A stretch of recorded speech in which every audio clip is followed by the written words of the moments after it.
1831, a young student from Cambridge who had decided that being an Anglican minister wasn't the right route in life that he wanted to take, and instead had become infatuated by nature. He boarded the Royal Navy ship called the HMS Beagle, and at 22 years old, he would later say, "This was the most important event in my life and has determined my career." For the next 5 years, Charles Darwin would visit multiple volcanic islands in which he formed, through his observation, his theory of evolution. But what Darwin observed in South America, specifically Patagonia, puzzled him deeply and would later raise doubts about the firmly held belief of not only the peopling of the New World, but of the gradualistic doctrine that was brought about by his friend Lyell's principles of geology and has shaped the geologic principle which is still held close and taught to this day.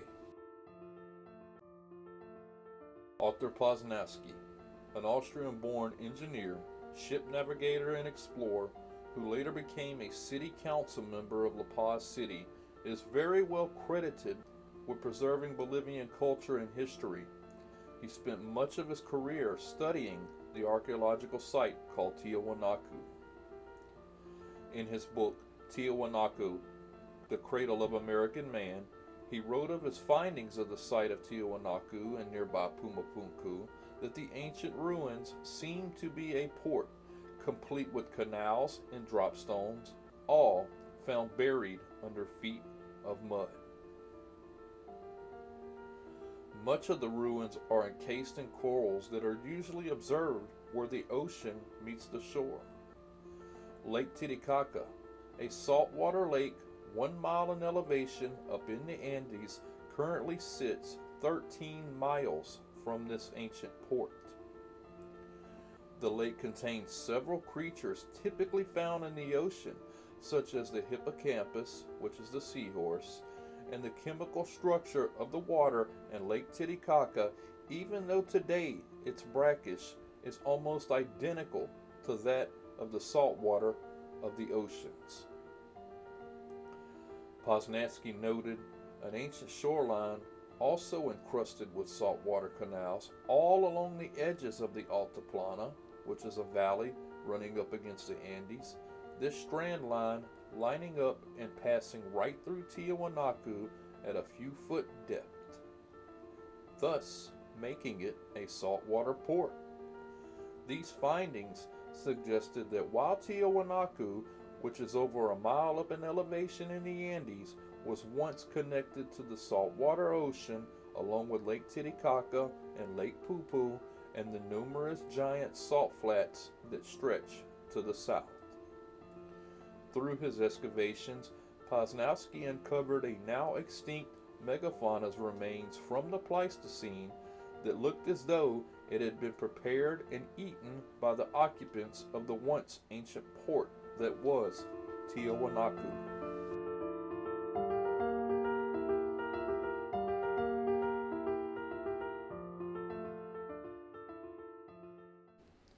In the surrounding mountains and throughout the Andes mountain range lay agricultural terraces, but are today too high up for crop growth.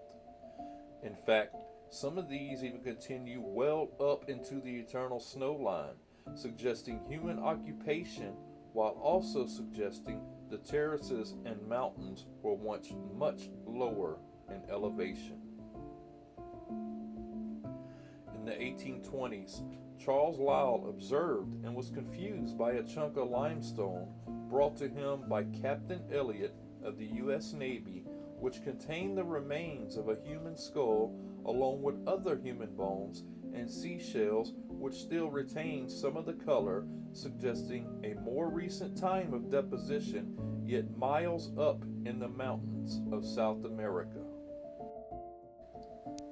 Several human skeletons were found in this concretion of limestone, along with seashells, and the bones were surrounded by a stalactitic deposit of carbonate of lime, which resembled human flesh and were determined to have been deposited by marine action.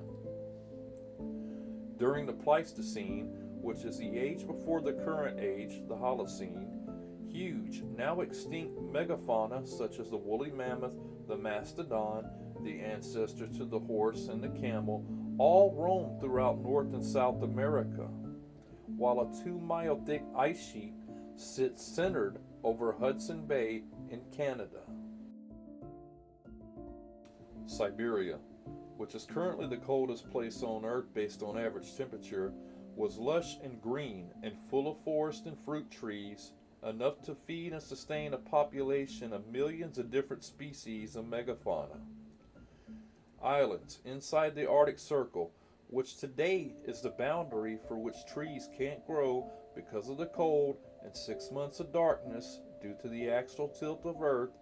During the Pleistocene, these islands were lush with vegetation, and when first discovered, fruit trees with ripe fruit were found frozen in muck along with the scattered bones, some still containing flesh and tendons, of these giant megafauna creatures.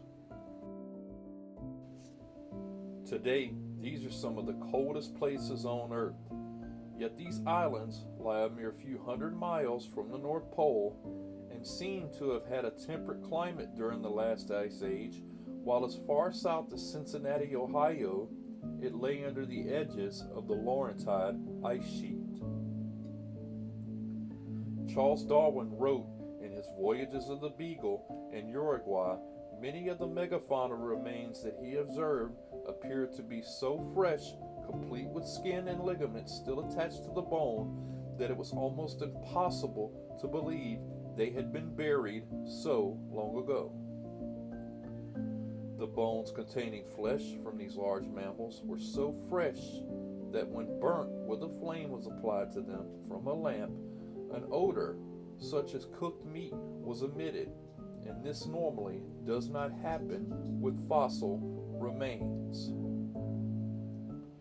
In the Pampas region of South America, the great giant mammals, known as the megafauna, were discovered standing upright with deposition of silt and pebbles and mud, undisturbed since time of entombment.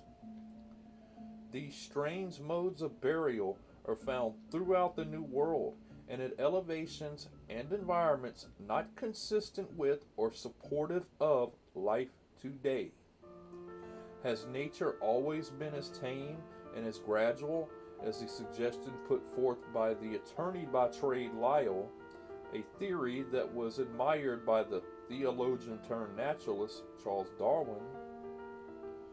To keep with those two pioneers and heroes of academia today, let's just pretend it does and ignore the anomalies of the Pleistocene. Maybe they will gradually go away. My name is MJ.